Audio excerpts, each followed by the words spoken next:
एक समय की बात है, एक व्यक्ति नदी किनारे बैठा था और अपनी समस्याएं लेके बैठा था। बस इसी के आधार पर नदी ने उसे जो जवाब दिया, बस वही आज की हमारी कहानी का टाइटल है दोस्तों। तो मैं एडवोकेट पवन चौहान स्वागत करता हूँ मेरे मोटिवेशन स्टोरी में। तो आज की कहानी का जो टाइटल है वो है गति ही जीवन है और जीवन ही गति है। तो चलिए दोस्तों कहानी की शुरुआत करते हैं।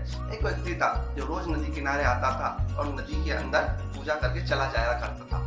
एक दिन वो आया और उदास बैठ गया और नदी को देखने लगा और नदी को कहने लगा कि बस इसी का जीवन मुझे बहुत अच्छा लगता है, बड़ी शांति से बहती रहती है, वरना हमें तो बड़ी तकलीफें होती है। थोड़ी ही देर बाद उसे आवाज आई कि दूर से देखी हुई चीज जितनी अच्छी लगती है हकीकत में होती नहीं, अर्थात आंखों से देखा हुआ सत्य भी पूर्ण सत्य नहीं होता।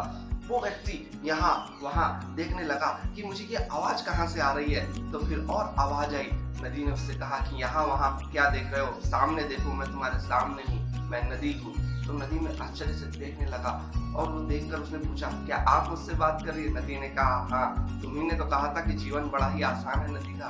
तो जीवन हर किसी का संघर्षों से भरा हुआ होता है। जैसे व्यक्ति एक इंसान के जीवन में जितनी समस्याएं होती है, जिस प्रकार के वो प्रॉब्लम्स फेस करता है, जैसे वो जीवन में प्रगति करता है, नदी भी उसी तरह जीवन में आगे बढ़ती है। बस यही नदी ने उसे समझाया और वो समझा नहीं। उसने कहा कि मुझे विस्तार में समझाइए कि जीवन कैसे गति है और गति ही कैसे जीवन है।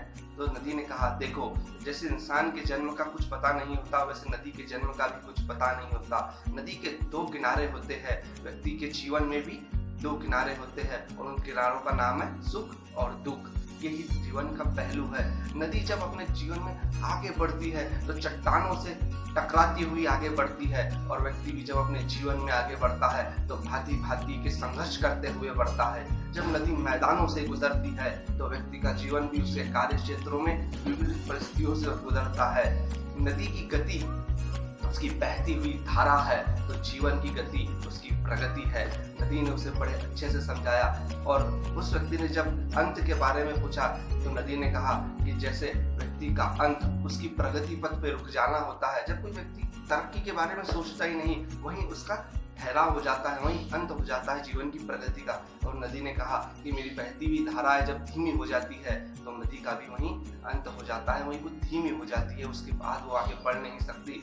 इसलिए नदी ने कहा कि जैसे कि एक व्यक्ति के जीवन में युवा अवस्था होती है, उसकी जो जवानी होती है, नदी के इसमें भी उसकी बहती हुई धारा है, उसकी युवा होती है। जिस प्रकार से नदी बहती है सबको आश्चर्यचकित कर देती है और उसी तरह वो जीवन में भी एक तरक्की प्राप्त करती है, प्रगति प्राप्त करती है। और व्यक्ति भी निरंतर जब प्रयत्न करता है दोस्तों तो एक दिन अपने लक्ष्य तक पहुंच ही जाता है और जीवन में आगे बढ़ जाता है और सक्सेस पा लेता है अपने जीवन को। इसी तरह नदी ने उसे जीवन की गति के बारे में समझाया और वो व्यक्ति इस गति को समझ गया। मॉरल ऑफ द स्टोरी ये थी दोस्तों कि हमेशा बहते रहना चाहिए पानी की तरह, हमेशा आगे बढ़ते रहना चाहिए मगर अच्छी नीति के साथ में। वो कहते हैं कि बहते रहो पानी की तरह, हमेशा बहते रहो पानी की तरह, कभी रुको नहीं दोस्तों। इसी तरह में जीवन में आगे सफलताएं मिलती रहेंगी। इस प्रकार मैं अपनी मोटिवेशन स्टोरी को समाप्त करता हूँ। मिलते हैं नेक्स्ट वीडियो में और अब तक के सभी लिंक्स आपको इस वीडियो की कहानी के डिस्क्रिप्शन में मिल जाएंगे। जय हिंद, जय भारत, धन्यवाद। मेरी कहानी को लाइक करें, शेयर करें, सब्सक्राइब करें और बेल आइकन बटन दबाना ना भूलें दोस्तों।